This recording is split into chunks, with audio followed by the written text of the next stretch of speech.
Welcome to another edition of Unplug from Worldly Thinking, where this week we discuss escapes and addictions. With me, as always, is my friend and brother Patrick. How you doing, Patrick? Going well, man. Going well. Excited to be back and kind of moving along with our series here.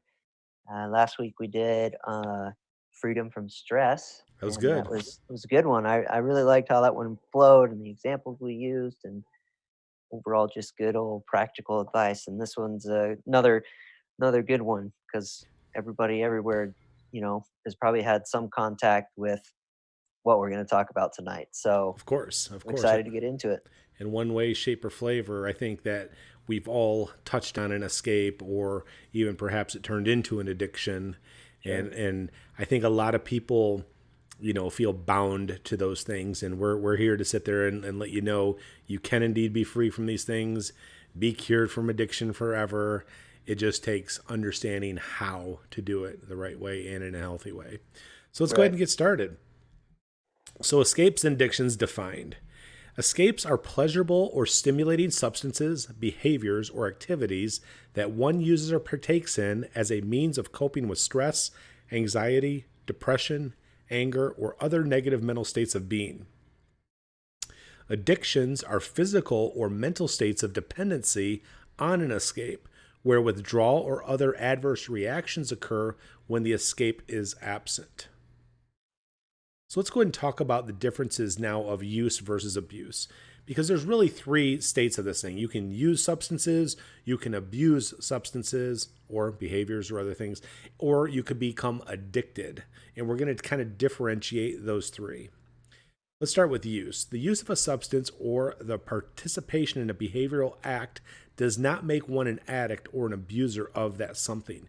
It just means that you're using that thing or behaving in that use of that thing for a pleasure seeking activity to gain some type of pleasure or an enjoyment out of it, as we discussed for defining what an escape is. Abuse is the abuse of a substance or the abuse in participation of a behavioral act occurs when there are negative side effects or consequences as a result of that something. So, abusing something means you're using that substance and it's having some negative impact in your life. It could be something biologically, physically, mentally, spiritually, emotionally. It could be impacting relationships you have with one another. It could be impacting your job. It could be impacting things with your family. But in some way, it's having a negative impact or a negative consequence in your life that you don't desire. And a person can abuse something without it being an addiction, and a person can be addicted to something without it being abusive in its nature. I mean, we have things they call being a functional alcoholic. They function in their job as a worker, they function as a spouse or partner, they function as a parent, husband, wife, father, mother, whatever it is, they're functional, but they're still addictive and they're using these things. So, again, if it's abusive when it has an adverse or negative consequence. Hangover is a really good example of that. Sure. Hangover would be losing your job, failure in relationship, Right. abuse within the relationship. Because some people, that when they drink too much alcohol and they have a violent predisposition, will abuse their partner or spouse or children or dogs or animals. Domestic violence can occur. Those things would be abused substance use or substance abuse, as they say. So let's go on. Substances, escapes, and addictions. So when we're talking about substances, we're talking about things that are either ingested, injected, or taken in a number of different ways. But they're substances that enter our body, have an effect on us. The number one drug of choice throughout the world, of course, is caffeine.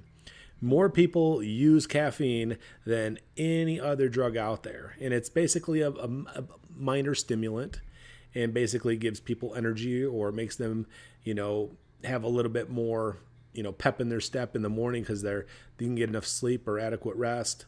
But it also can have an impairment. If people are using caffeine throughout the day or even late at night, it can impact sleep, which is not good. Alcohol, I think that's pretty self-explanatory. Tobacco use, and that's both for smoking it or dipping it. Marijuana,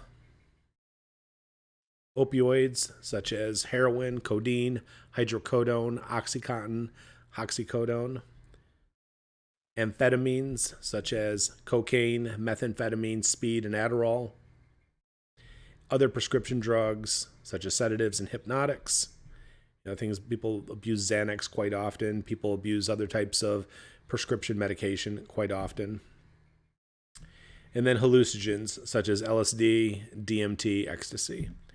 And again, these are substance escapes in addictions. People can use these. People could use these and have them be abusive in their nature.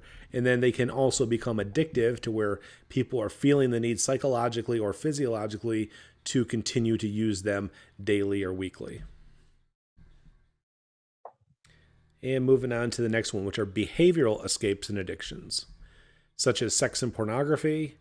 And again, this could be, having sex with multiple partners. This could be having sex that's, where you're getting involved with prostitutes. It could be sex in terms of experimenting with other things that are considered paraphilias that are outlined in the DSM. Look those things up. We don't want to get them too much here. Or it could be just flat out, different flavors of pornography, like on the internet or in magazines or books. Eating can become an addiction or an escape. Gaming, online gaming. Working can become an addiction. You heard about workaholics. Exercising can become an addiction. People get used to that runner's high. And again, something like exercising has benefits to it. Things like working have benefits to it, but they become unhealthy when they have an impairment on our lives. And when people are driven to do some and cannot manage those things in a healthy way or use them in a healthy way, they're using them to cope with something rather than dealing with something, and now they're just using these things. Like, again, we're not condoning or condemning any of these activities. We're simply saying that understand the difference between use, abuse, and addiction, and be able to have an honest conversation with yourself. And we'll talk about how people don't have honest conversations coming up. So again, we're not condemning or condoning. We're just saying these are potential escapes, potential addictions that people use to deal with stress, anger, anxiety, depression, rather than learning how to be free from those things. And then you could use these things if you indeed choose to at that point. Right. And it's definitely, I'm glad you made that point, because I to the best of our ability, I don't want it to be misconstrued that it's like we're taking a hard line here. It's just we're mostly just listing things. And again, what John said, we just want you to be aware of what they are, so that if you are partaking of them and it is an escape or it is abusive or addictive in its nature, and you are just being able to have the honest conversation with yourself and owning it will be the first step into potentially changing it. Right. Exactly. I mean, that's exactly the truth. And because if people are not aware of things, they either rationalize them or justify them. And we'll get into those things in just a second in terms of how those can be unhealthy, because now we're just excusing the behavior rather than just being accountable to it. Right. Shopping, pain, risk taking, like adrenaline junkies.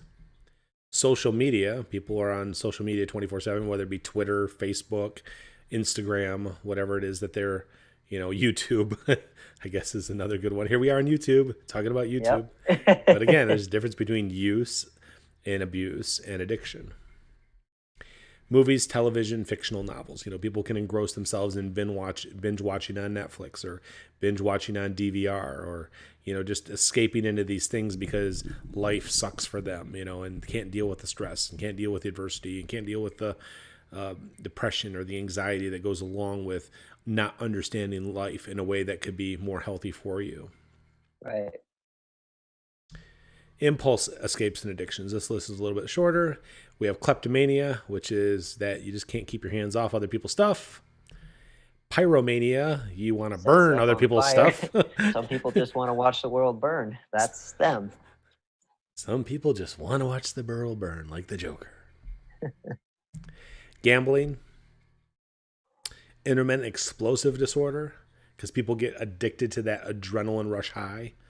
Makes them feel powerful and strong because of the cortisol and adrenaline going through there when they're blowing up on people. And again, that's aggression, intimidation, assault are different ways that they use those things. And now let's get into those justifications. So again, It's one thing you're partaking in them. It's either use or it's turned into abuse, even turned into addiction. But it's definitely an escape from either your stress, adverse anxiety, depression, adversity going on. It could be anger. You're just wanting to get away with life, wanting to enjoy life because we are pleasure seeking individuals. But now we've turned to these escapes and addictions. And instead of saying, yes, I am doing this because life sucks, or yes, I'm doing this because anxiety sucks and depression sucks and anger sucks and stress sucks, and I just want to get away from it, they'll come up with all these other reasons that aren't the truth to validate or affirm or justify why they're doing what they're doing. So let's talk about those. Yeah, and I think that's a great distinction. As we get more and more into these teachings, like there are distinctions on what is a healthy way to look at it and what isn't. And it really, like I said in the previous slides, it comes down to owning your shit. It's like, You have to. yeah, 100%. Like, rather, these are the excuses people give in all reality, rather than just saying, I'm doing this because my life sucks, and that's okay. Like, that would be the more healthy way to do it because at least you're being honest about why you're doing something. And again, you open yourself up to the opportunity to move forward. I totally understand your life sucks, but have you thought about X, Y, and Z? Again, we'll get Exactly. into that. Exactly. And the first one we're going to talk about is denial. And the examples will follow for each one of these. And people will say, I drink or smoke. I drink because I want to. I can quit anytime I want. I smoke because I want to. I can quit anytime I want. So they're denying that it's an escape or an addiction or it's being abused. Because that's usually when people get confronted on certain either habits that they partake in or escapes they're behaving or doing or acting on, and a friend or family member, spouse or child is concerned, so they bring things up and you get these justifications for it. Next one after denial is minimizing. I have already cut down, I'll eventually quit. So again, it's minimizing that what's happening to you is bad because it's not as bad as it once was before, Right. so they minimize its use. Diversion. We have to die from something, and I don't want to be old. So it's like, who wants to live forever? I don't want to be old and decrepit. I don't want it to be that I died of healthy, life. There's got to be a reason why I died. So they'll divert away from it as if it doesn't really matter. That it's potentially killing them or shortening their life. Defiance. I'd rather enjoy life than be miserable. To a certain extent, I can understand that one for sure, especially if Absolutely. you have no way on how to deal and manage with your stressful situations or insert bad thing here, I guess. Like, I totally get that, but wouldn't it be awesome if you could enjoy it despite the bad thing? Well, and think about it. That's what we go into. They said, I'd rather enjoy life with the escape than be miserable, which is the stress, Right. anger, depression, or anxiety. So, yeah, that's why you are escaping. And yeah, you're partaking in something that is pleasurable and enjoying, what's the word I'm looking for? Anyways, not pop, partaking in something that's enjoyable. Hmm. Of course, that's something that's enjoying life. People say, I smoke because I like to smoke. Of course you do. That's not a good reason to not consider quitting. Right. You can sit there and say, I don't care about the consequences for my actions. Can't argue with that one. But when you point out the obvious, oh, I smoke because I like to. That's why I'm not quitting. Like that doesn't make any sense. You're doing it because you enjoy it. The only reason that would be worth quitting is because it has benefits. Let's talk about the benefits. If you don't want to talk about the benefits of it, let's not talk about the benefits. But don't give me some stupid answer about it's just about enjoyable. All these things are enjoyable. Otherwise, you wouldn't Right. be doing them, and it had become an escape or an addiction. Moving on. Idealization. It helps me think better. It helps me behave better. Like, I drive better when I've smoked some marijuana. I bowl better when I've had a few beers. I Right. think better and I'm more creative after I smoked a joint. So instead of, if it's being addressed, People are addressing it because they believe it has a negative consequence on your life or your inner relationship with them. So you validating something that has nothing to do with why they're bringing it up isn't valuable. Rationalization. Everyone is doing it. It's no big deal. Lesser of two evils. At least I'm not using heroin or cocaine. Now I'm just smoking a little pot. Now I just pop pills every once in a while. It's not as, at least I'm not doing heroin or cocaine. A couple of drinks here and there. It's not a big deal. You know, a person who's drinking 3 or 4 drinks, angry drunk. Well, at least I'm not drinking a bottle a night like my father did. You know, you always hear these rationalizations. Hey, at least I'm not out cheating on you. You know, it's the only way I Yeah, can put up with you, honey, is if I have a drink. You know, at least I'm not out cheating on you. So it's like, I'm justifying being an asshole at home. She'd probably rather you be gone and her not know. fair. Misinformation. It has medicinal uses, so it can't be harmful to me. Well, yeah, a lot of times Xanax is prescribed. Opioids are prescribed. Other types of hypnotics and sedatives are prescribed, but they're not used for escapes. They have uses for either neurological reasons or for medical and physical reasons. Glorification. Insert whatever famous person does it. Well, Bill Clinton smoked marijuana. He just didn't inhale. Jesus drank wine. I've used that one. Jesus, Jesus drank with his homies. Jesus turned water into wine. That's how dope he was. All right. All right, so let's talk about other worldly coping skills for addiction. Alcoholics Anonymous. So the worldly coping skills is, what are people doing to free themselves from addiction? Probably the number one, I guess, program out there leading to sobriety for many, many, many, especially people here in America, is Alcoholics Anonymous, which is the 12-step program. Now, they've come up with 12-step programs for a number of different things. Narcotics Anonymous, Emotional Anonymous. If you think of an addiction or escape, there's an Anonymous for it. And they have a 12-step program. And while it is probably has led to more sobriety than other ones, I am personally not a fan of 12-step. I think it creates a level of dependence. I think it creates a level of victimization, labeling, identity. Not a fan. And I'll go through the 12 steps with everybody here.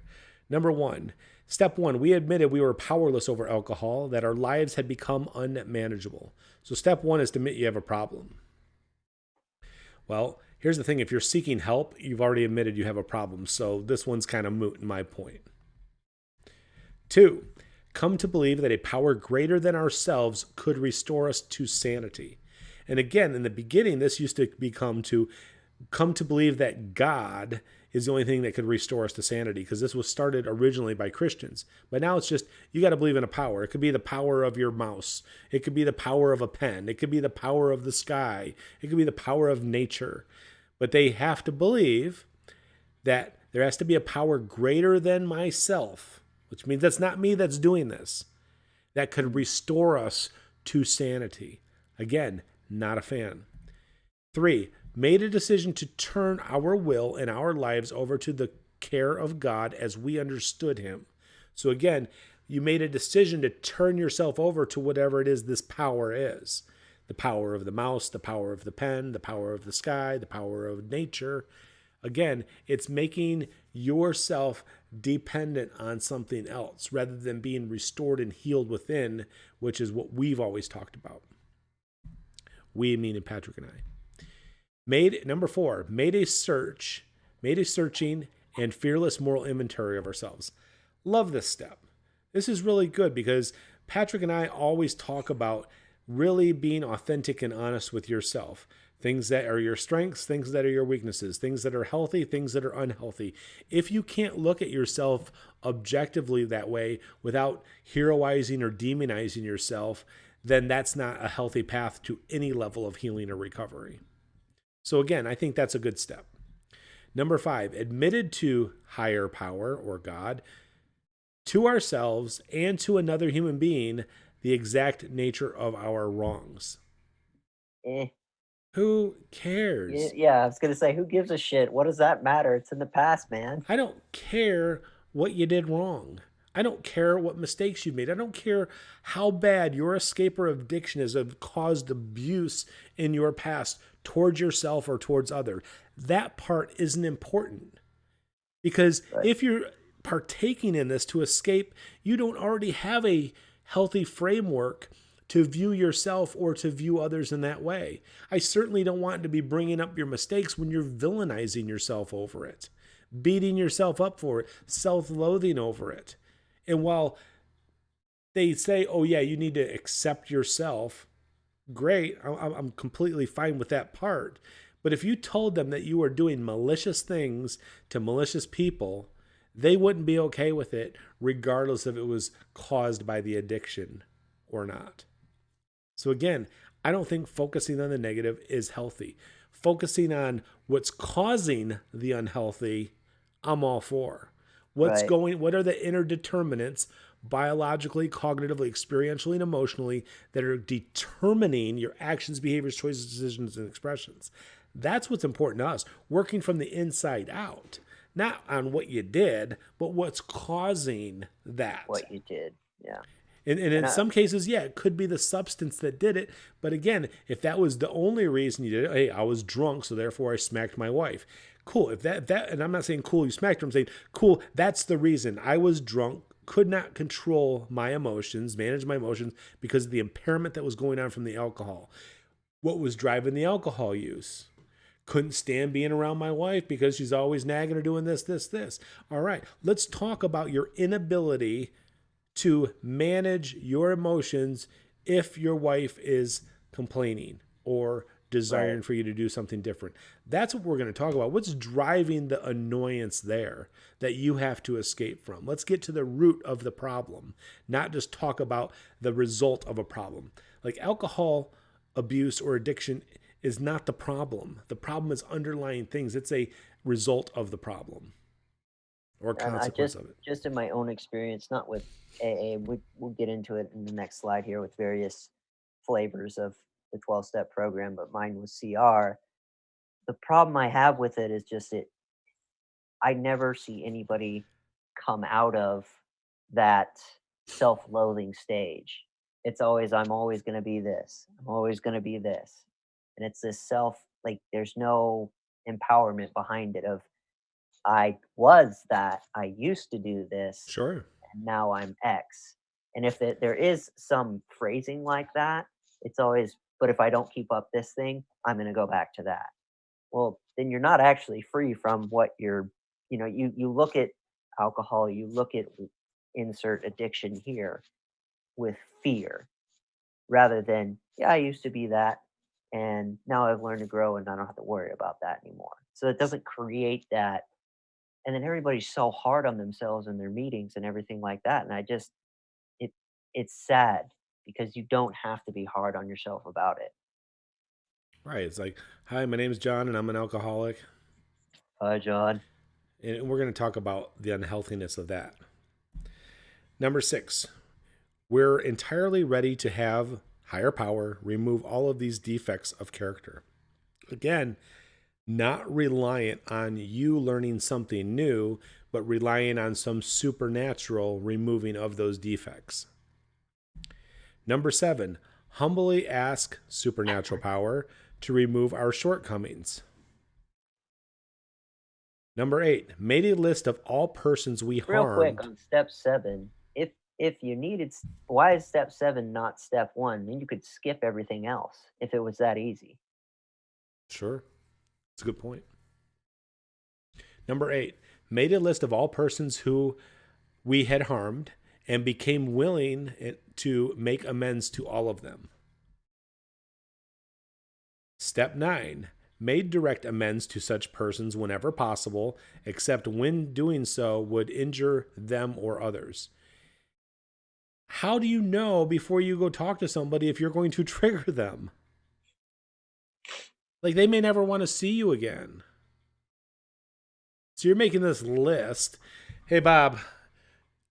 Yeah, it's John. I know I haven't seen you in 7 years, and Yeah, yeah, I know you're still pissed off that I slept with your wife. But it was the alcohol, and I admit it's fully my responsibility. Is there anything I can do to make amends? Because what I did was wrong and there's no excuse. No, go fuck myself? Okay. But you know what I mean? Like, you, I get you. like this is this numbers 8 and number 9 are just fucking stupid.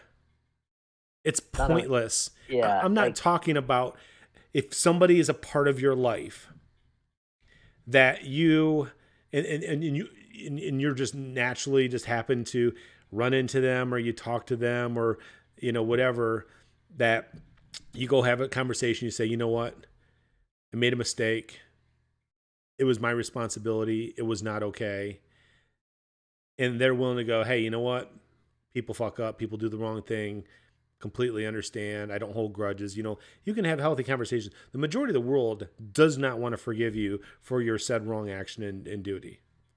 So like 99.9% of the time, they're not going to forgive you anyways, or haven't. And if they need to forgive you based on you coming to admit it, then it was conditional anyways, based on them thinking that you're feeling sorrow or horrific for what you did. And again, that's creating this interdependence we're trying to get rid of. We're trying to get rid right. of being dependent on one another for our well-being on the inside. That is an unhealthy way to live because you may never get those things or receive those things from anybody. And then now that's a path to, I just can't forgive myself, or, oh, so and so can't forgive me. You're not getting it. You're not understanding what healthy thinking is. You're stuck in this worldly way of living, in this worldly way that's causing you to need to escape because you don't have a healthy framework to deal with the problems, for the adversity, for the stress, the conflict, the anger, the depression. So And again, I don't necessarily have a problem with, I don't know, I guess making a list, or they'd say making a list. I don't have a problem with looking back at things that happened and saying, "Man, that was really wrong. That was wrong that I did that. That's not cool." You know. But the difference is one, I'm not going to tell you go apologize to that person because, well, what's the point? It's over and done with. Number two, if you're looking back, again, comes back to that self-loathing part. Man, I was such an asshole. I was such an asshole in this moment. And it's this negative feeling over it rather than saying, yeah, I was an asshole in that moment. I did not uh, act in an okay manner. That's not yeah, cool for me to act that way. I behave Yeah, I poorly. behaved. Thank you. I behaved poorly. Couldn't have been different. Gonna move on. I'm gonna find a way so I'm not that person anymore. Yeah, I've learned to grow, so I'm not that person anymore. yeah, I'm incapable of doing those things Right. because of the changes and growth that has gone on in me. And that's what people don't get. They think that you're choosing to do right or choosing to do wrong, rather Right. than it's impossible for me to do wrong because these things have changed and grown within my life. Because It's impossible. It's I'm all impossible for me to about ever do X again. right. Because I'm all about reflection when it comes to wrong things we do and say, it's not You okay. have What's to. going on with it? And I'm also okay with reflection once you have moved on from that and grown into somebody that's not going to do that anymore. To look back and say, man, I used to do that. How cool is it? It's impossible for me to do those things anymore. Because then you're having this moment of celebration of like, yes, now I'm this. That's cool. And that's what step 4 is, though. Step 4 is making the inventory and reflecting on Right. things. Step 8 leads to step 9, and that's my point, is like you're making this list to prep you to go out and fulfill it. Right. And I just think that what a waste of time, energy, in responsibility for it. It's not, people who are holding a grudge or still embittered or still betrayed by something that you fucked up with is not your problem. They have a responsibility themselves. Just like I have a responsibility for the wrong stuff that was done to me, to heal over, to grow over, to move past it in a healthy way, independent of anything they do or say. I don't need people in my past to come say, I'm sorry that I did that to you. It was wrong. I already know Right. it was wrong. I already know that it couldn't have been any different. That the person was behaving as best they could in that moment. And if I were them, I would have done the same thing to me. So there must be really something fucked up going inside their life, inner determinants that dictated that poor behavior towards me. I've forgiven them because I have no bitterness or resentment towards what they've done. I have that freedom inside me because I realize all people are always doing the best they can in every given moment. That if I was them, I would do what they did. That it could not have been any different. Everything was inevitable. And all we can do is work on ourselves on the inside, heal, repair, grow our inner determinants so that our outcomes are positive and healthy in a state of well-being. That's what our entire series on Unplugged World Thinking, we're just applying it to all these different in areas. In this one case, addictions and escapes. Right. So let's go on to number 10, because I want to get to the CR stuff to hear more of your points. Sure. Number 10, continue to take personal inventory, and when we were wrong, promptly admitted it. So basically, we've admitted all the past stuff. Now we're getting down to, as stuff comes up and I screw up, I'm going to continuously do this so it doesn't become a long-lasting problem. And that's not necessarily a bad thing. Hey, Patrick, I behaved poorly yesterday. Right. I Got don't think it's necessarily got really drunk and said some things that were not okay, and I apologize for that. right. I definitely think continuing to reflect is not necessarily a bad thing. Uh, well, let's just finish off this slide, and we'll Sure. get into the CR thing. All right. Number 11, sought through prayer and meditation to improve our conscious contact with that higher power as we understood him, praying only for knowledge of his will for us and the power to carry that out. Again, getting into spiritual and supernatural dependence. Number 12, having had a spiritual awakening as a result of these steps, we tried to carry this message to alcoholics and to practice these principles in all our affairs. So again, this has become cult-like in its state of being. It's creating a dependence on a system for your well-being. It's not having that interdependence in relationship with one another, and it's not having this independence from your prior substance that you were abusing and being addicted to. You pretty much took the entire point I was going to make on the next slide about CR. Oh, we're gonna get there. So basically, Yeah. we've said it over and over. This is another path to mental and emotional slavery. Right. Right. So let's go on. Let's get there. No, I was laughing because what you said about it becoming cult-like is kind of the exact point I was But gonna you make can with get the into the CRs. specifics of what it's like with Celebrate Recovery in a lot of these churches, which is Right, just a modification. So Celebrate Recovery, or CR program, it uses AA's 12 step and has a focus on the Beatitudes of Matthew chapter 5. right. So go So, ahead. So go ahead and tell about your experiences when you were being supportive of a previous friend. yeah, so I'll just start with kind of where John started. Is That's the issue I see with it, is rather than send people out and equip them to no longer deal with their addiction, CR uses all the same steps, but they modify them slightly and they attach a Bible verse to them. That's Oh. pretty much the difference that they do. I think there's slight verbiage modifications. I never remembered them because just Well, the it. CR, from what I understand, they've made it all Christian based rather than this higher Yes, power or how we understood it. yeah, And of and you're course. saying they're also tying in Bible scriptures to support each of the 12 steps. Right. So they say like, realize a higher power. We need a higher power to save us, and they'll put some Bible verse in them. I again Right. don't remember all the Bible verses with Right. them, but ultimately, what you're doing, not only do they go through the same 12 steps that sort of what John was saying make it cult like, where okay, you've just taken away their alcoholism. Let's just stick with that.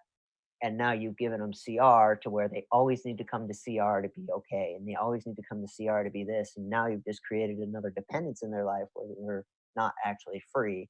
Right. Not only that, but you've added on a category of boxing them into a Jesus category where now you're also needing them to convert and needing them to do this. And Mm. I'll say this, some programs do it better than others. There's some churches that roll out and apply the 12 steps in a more effective way than others, I think. I think Right. there's more successful CR programs than there, but beyond that, like one thing you do in CR, and I think this is true for AA as well, is you go into like a small group time where you talk about your week and here's what went down.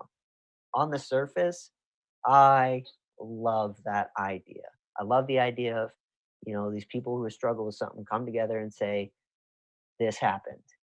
Here's how my week went. I had this moment and, I jerked off because I was, I couldn't deal with it. Right. On the surface, I love the idea. And it's an excellent ground to talk about what's going on with our life. The problem is we never expound on it. We just keep it on where we fucked up this week and where we Mm, did this, and we never have a conversation about how to move on with that. And there's a mentorship program involved with that, and it's not quite the time, but I'm like, why not extend the meetings so we really can have discussions about, well, what were you thinking at this and what were you thinking about that and all those things. So it basically CR becomes just another church service, and that's the biggest issue I have with it, is it's just another church service where you feel shitty about yourself, but thank God Jesus died for your sins, and you don't need to worry about this. Well, you do because you're here and you need to work on it, but at the same time, you're not really being set free from it because now you're dependent on Celebrate Recovery.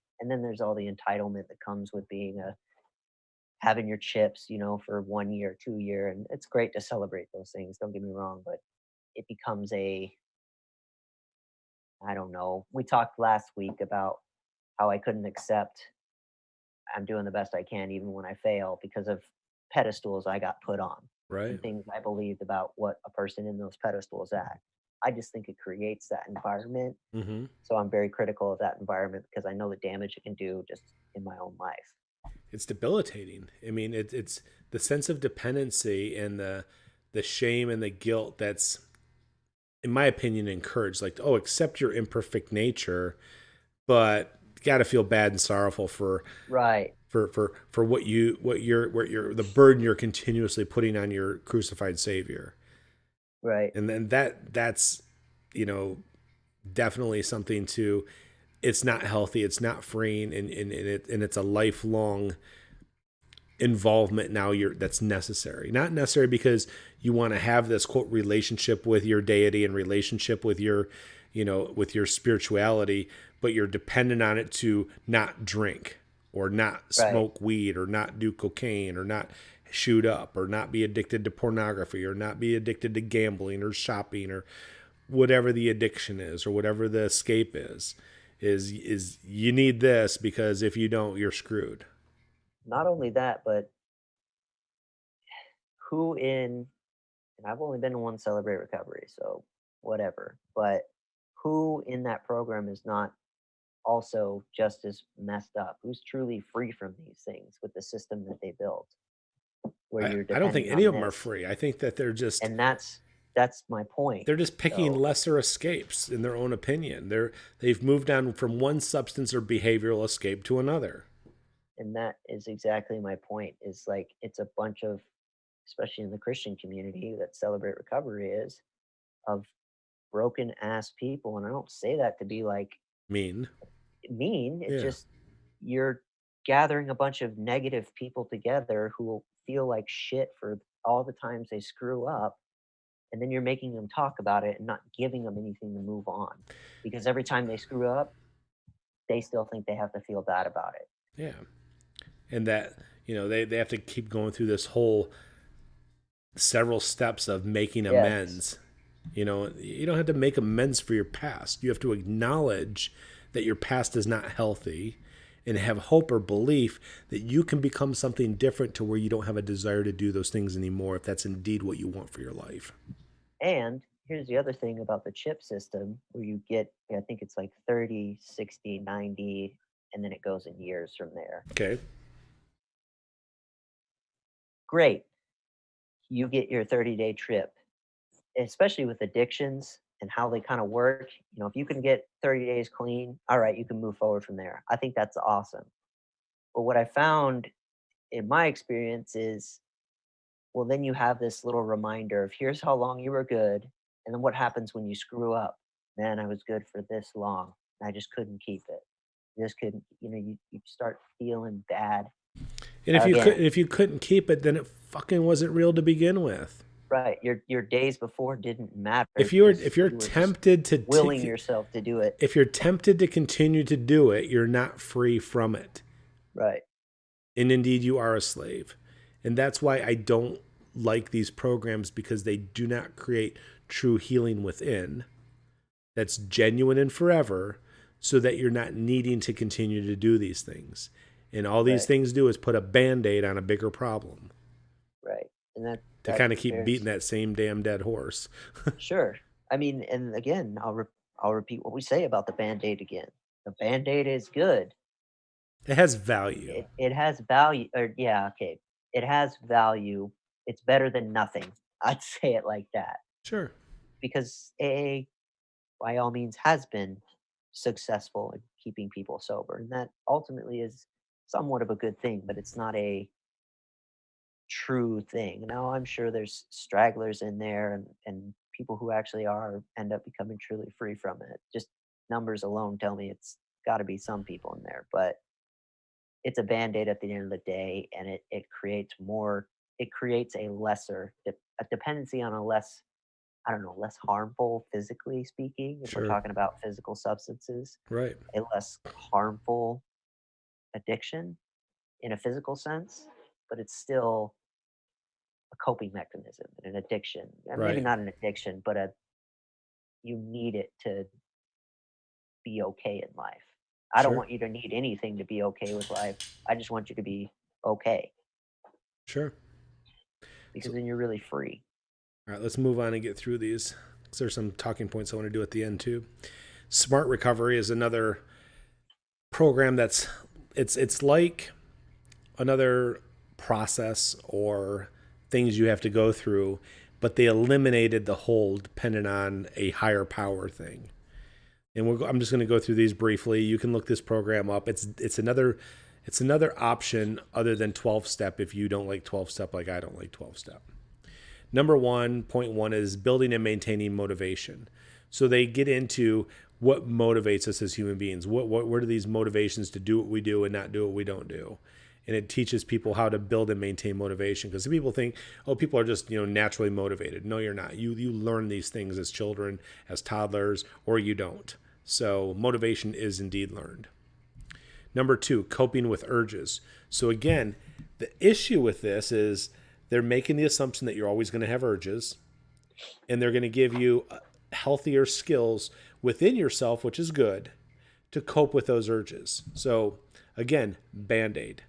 Number 3, managing thoughts, feelings, and behaviors. And they use cognitive behavior therapy or cognitive behavior theories for this part, which is talking about your thoughts. Thoughts generate feelings, and thoughts and feelings generate behaviors. So, sometimes they talk about, you think, you feel, you do.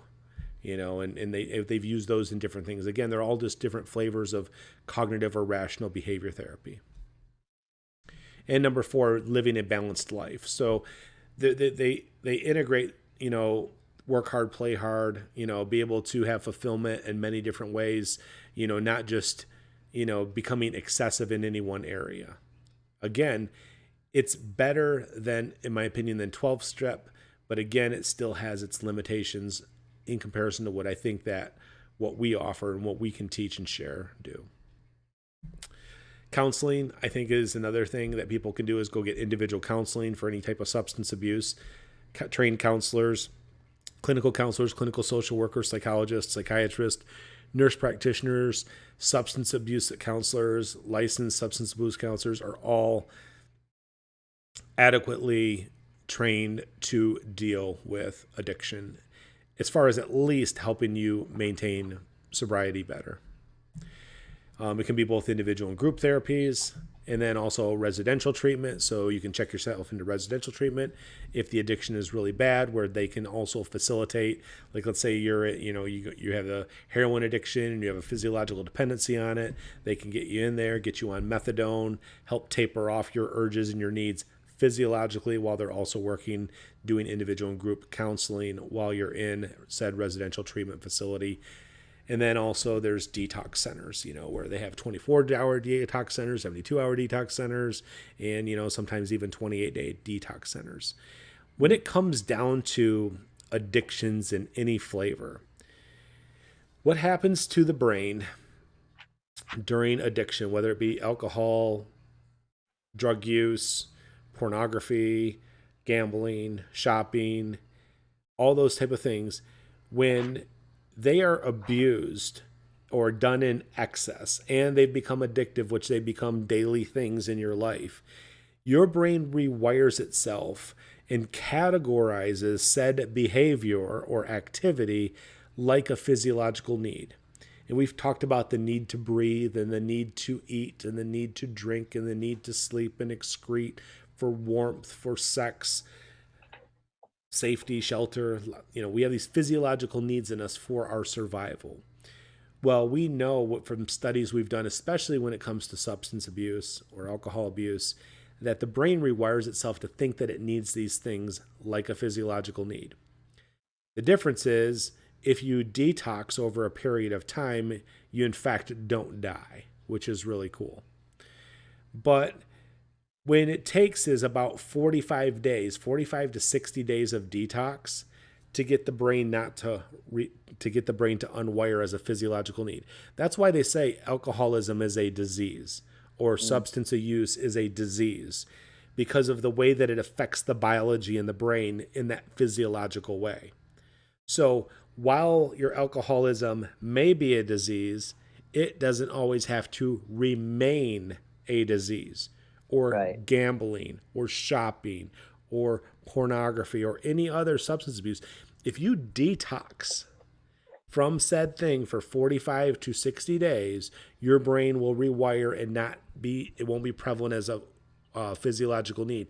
However, if you still have a tendency to needing to escape from your anxiety, from your depression, from your anger, from your stress, from any type of other things that are triggers in your life, then you have a potential susceptibility to fall back into either the same escape or another one.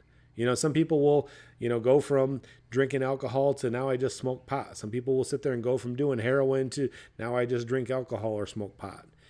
So to them, it's a lesser problem. But again, the issue is you're becoming dependent psychologically or physiologically on another thing, programming and rewiring your brain again to where it could become physiological in its nature. So, again, that's why they say it's a disease. And I just want to clarify that it doesn't always have to be a disease. You're not always going to be an alcoholic. And we're going to talk Right. about those things in the next few slides. Did you have anything you wanted to comment before we move on? No, I kind of have one last talking point at the end of the next slide here, but Sure. yeah, all that was good about categorizing it as a disease, and Okay. we need to treat it as such. Yeah. And for a time, you're right. Like till one is Sure. detoxed. Yeah. Right. Till one is healed from said disease. It's no different than if you have something you need to take, I don't know, penicillin or amoxicillin for or whatever. Like you have to take it until you're healed. Alcoholism, a true addiction to something is no different. Yep. This takes time and new knowledge. So, unplug from worldly thinking. Number one, realize and accept who you truly are without feelings of pride, arrogance, or apologetics, as well as being free from shame, guilt, regret, remorse, or embarrassment. So, again, you don't need to feel bad because of what you are or what you did to be able to create positive change. That's a lie that the world tells you. What you need to realize is I made a mistake, I failed, behaved poorly, what I did was not okay. Realizing that there's some impaired or broken or damaged or unhealed inner determinant that's driving that behavior within you, that's creating that desire or motivation to do said wrong things. If you can identify and heal and repair, fix the impairment, grow the impairment, change the impairment through even a cognitive framework or through emotional training or learning to heal from experiential traumas or getting the biological psychotropic medication that can help with your neurotransmitters that aren't functioning properly. Once the treatment and the healthiness is there, you're free from that thing forever.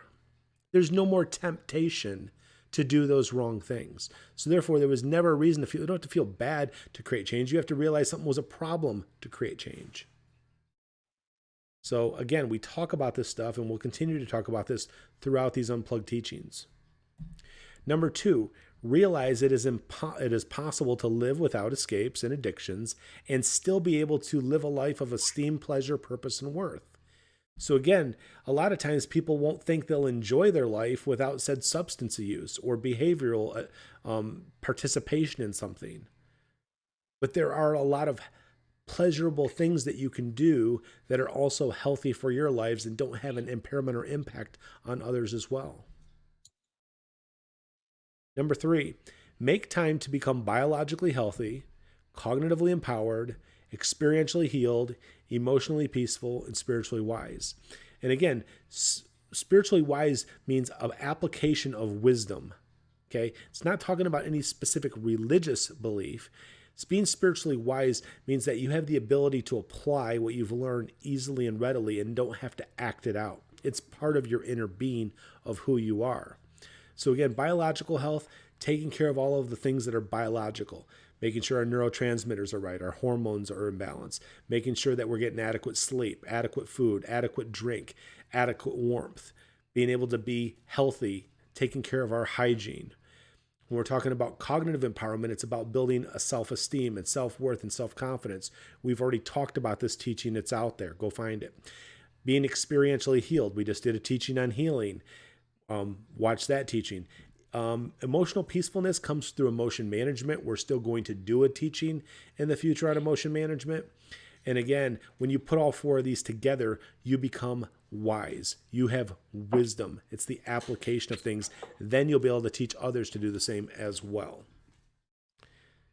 Next one, make time to learn about coping with stress, anger, anxiety, and depression in healthy ways.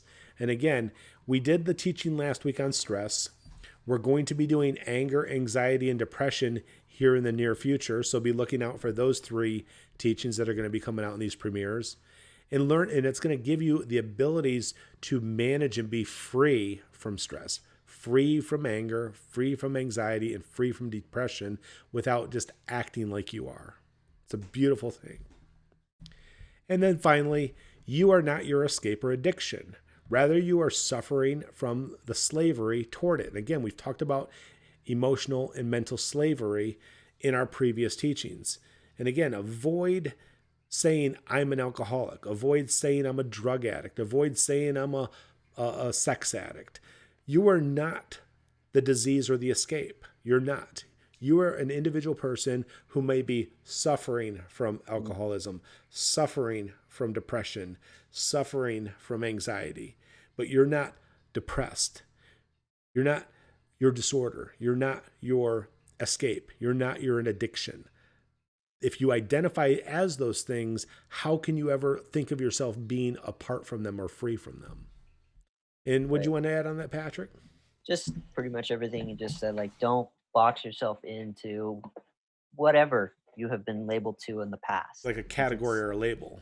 Yeah, because it's definitely like we love to categorize ourselves, and to a certain extent, I guess I understand it. Like it just when we can categorize things, it helps us understand our world a little bit better. Like I totally understand that, but do your best not to categorize yourself. And in all the programs we talked about in the past or the previous slides, they all box you into a category. You are X, and you're just not. You're an individual.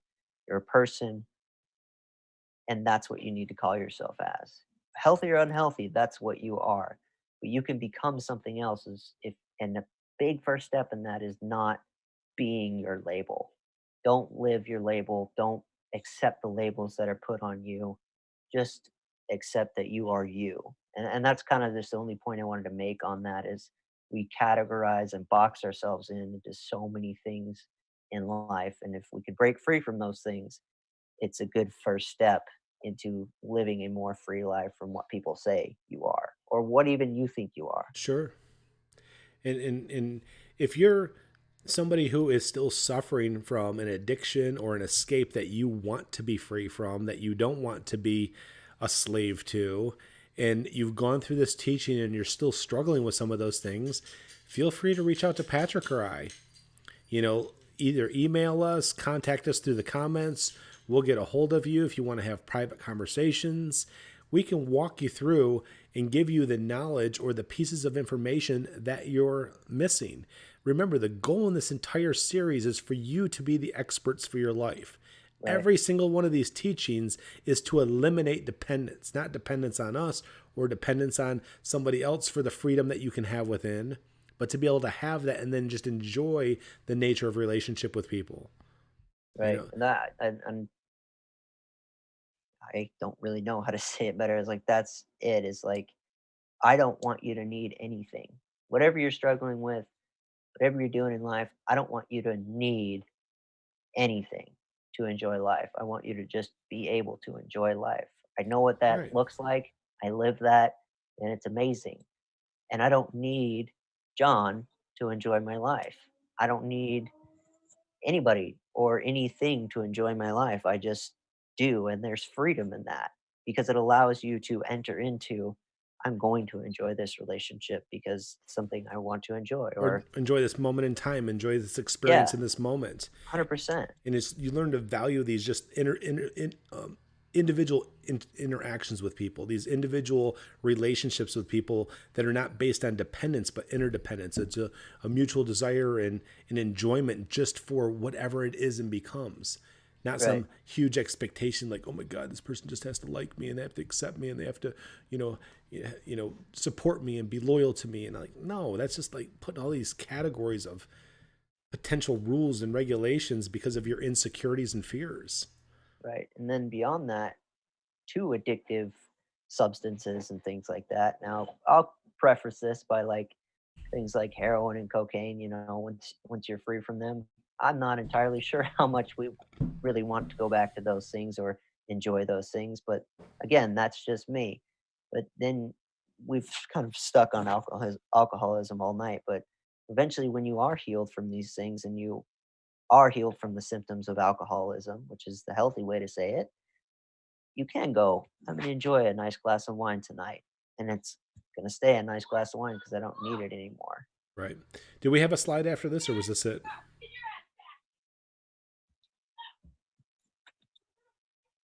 What's that background noise? I don't know. Neighbor? Not sure, but let's finish Is this there off. another is there another slide after this? No, there isn't. Okay, well, that's it again for this teaching on escapes and addictions. We hope it's been informative, it's been enlightening. We want you to believe and understand that there is hope. You can be free from those things if you truly desire it. There is a way, there is truth. Hopefully, you found some of that in here. We can give more details if need be. And we'll see you guys next week where we basically share more things for you to become a better version of yourself. Till then, we'll see you guys. See you later, everybody. Bye. Bye bye.